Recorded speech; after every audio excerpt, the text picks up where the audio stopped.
I might mention this before. If you're going to do work with a vise, pick up these soft jaws. You can get them at off Amazon.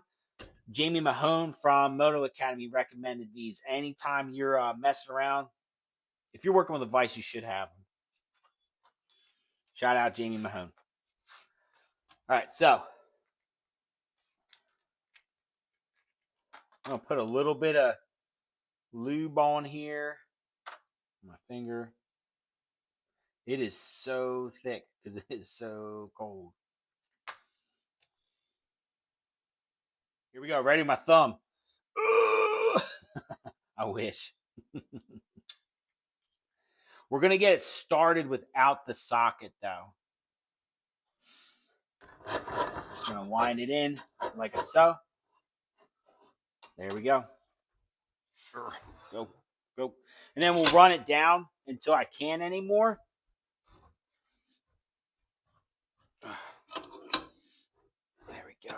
Come on. Go home. Don't you like your home?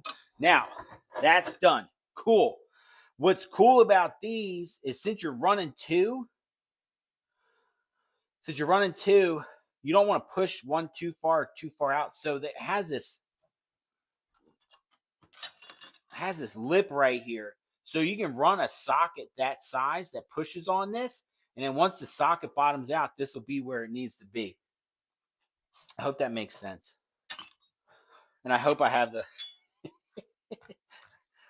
Oh, man, we got to go hunt for another socket. All right, here we go. So the socket size I grabbed to do this is a 23 millimeter. It wobbles a lot. All right, so we're going to run this in. Maybe.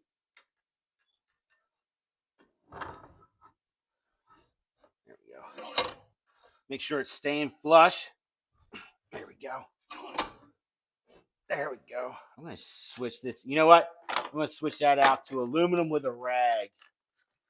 So I think that might be messing me up a little bit. Got that. Let's try this again.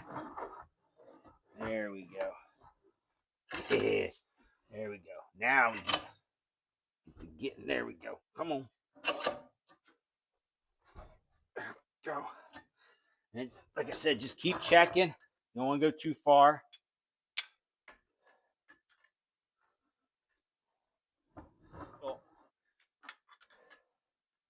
One more, little more love, and then we'll be moving on. There we go. Come on. Ah, beautiful. All right. So you can see, hopefully, let me grab my pointer machine. You can see it's nice and flush. Hopefully, that comes up. So you want that flush.